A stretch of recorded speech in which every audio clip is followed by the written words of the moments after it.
It was a grim day as Philip Wilson arrived at Newcastle Court for his sentencing hearing.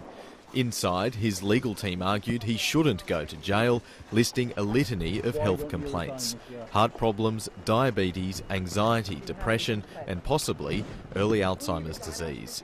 Barrister Ian Temby QC said he's a relatively old man in poor health and a custodial sentence would be unusually hard on him.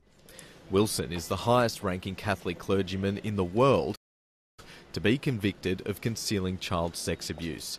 His lawyers argued a good behaviour bond would be a sufficient penalty, a submission that angered abuse survivors.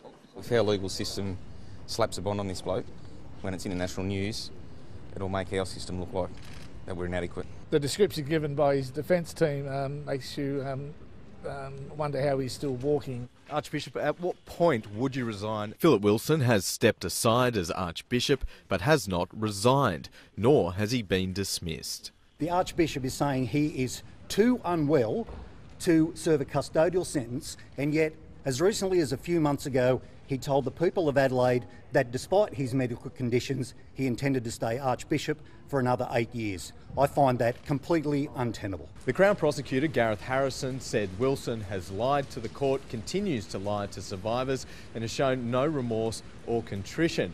He said the court needed to send the strongest message possible to the world. The root of each of those lies is the unflinching loyalty that he has to the Catholic Church and protecting it at all costs.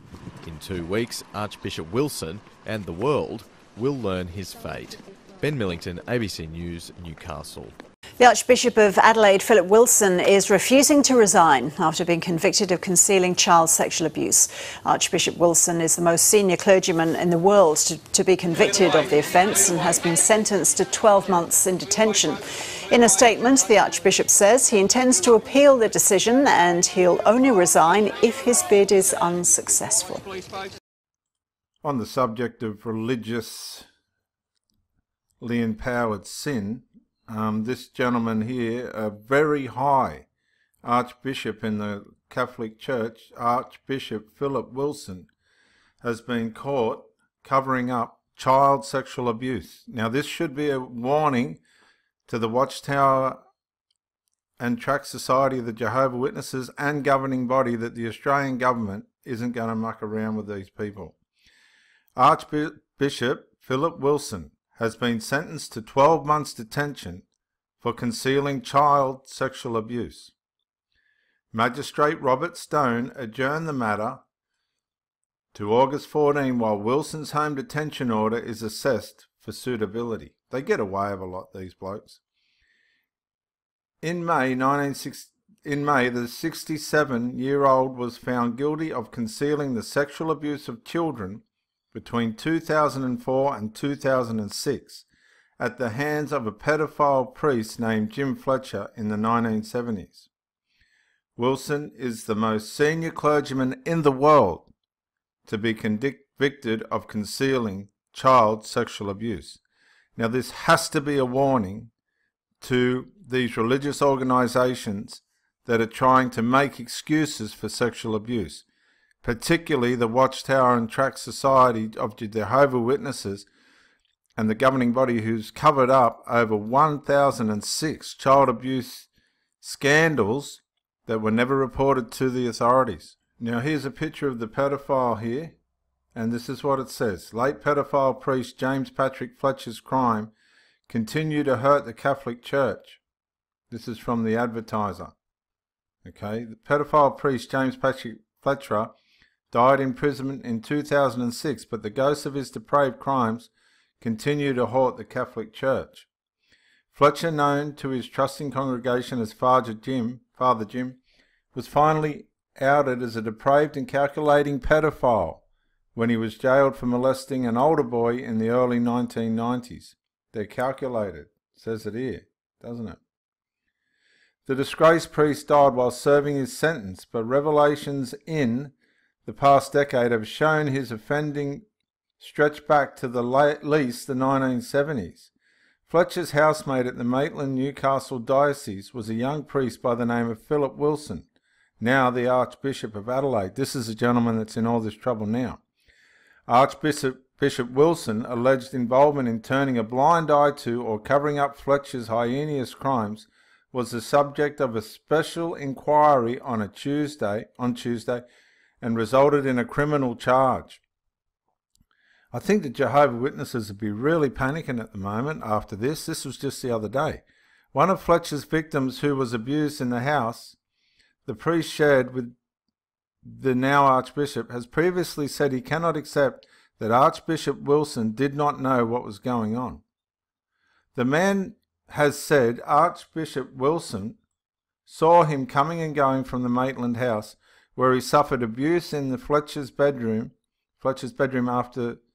during afternoons and after school. He later challenged Archbishop Wilson about what he knew and whether he should have intervened, but said the decorated priest believed Fletcher was a good bloke who had no reason to suspect anything as a pedophile, as it were. The victim took his complaint to New South Wales Police in 2010, and the matter was taken up by Strike Force Lantel, established to investigate separate cover-up allegations about a different priest. Now, the charge against Archbishop Wilson represents the first major development in the Strike Force. Well, this is going to go on in Australia. Despite the apparent brazen nature of Fletcher's offending, and this is the problem in religion today, nobody reported him as a deviant until Newcastle man Daniel Feenman went to police over his abuse in the late 80s and early 90s.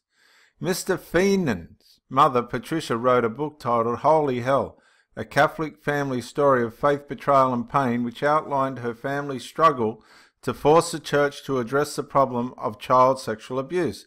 Now, these places will not, for the life of them, take accountability.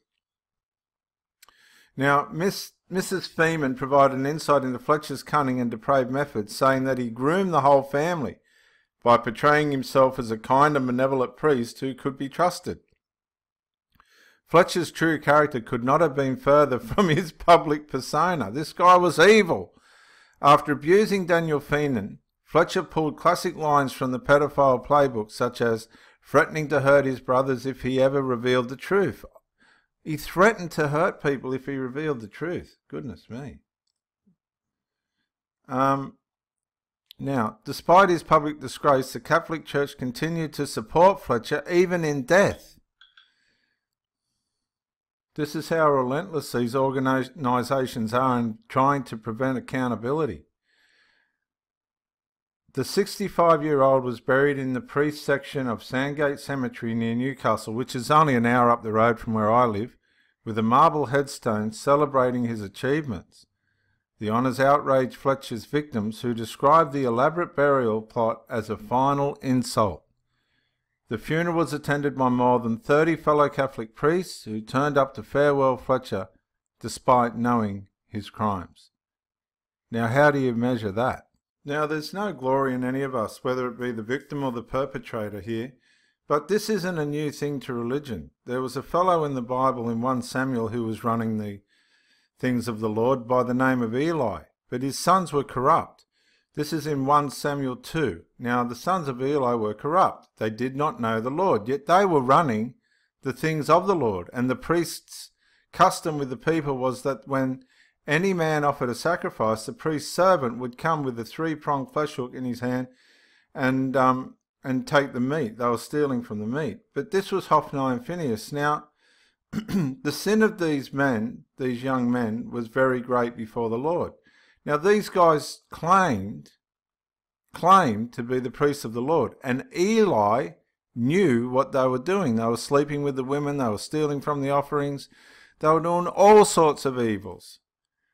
But they were the priests, serving in the holy place and all the rest of it. And Eli was the head guy, and he was aware of it, but he never did anything about it. And this is similar to this. So don't think there's anything new under the sun. These religious people will hide their sins. And this is where I want to come back to Jimmy Swaggart.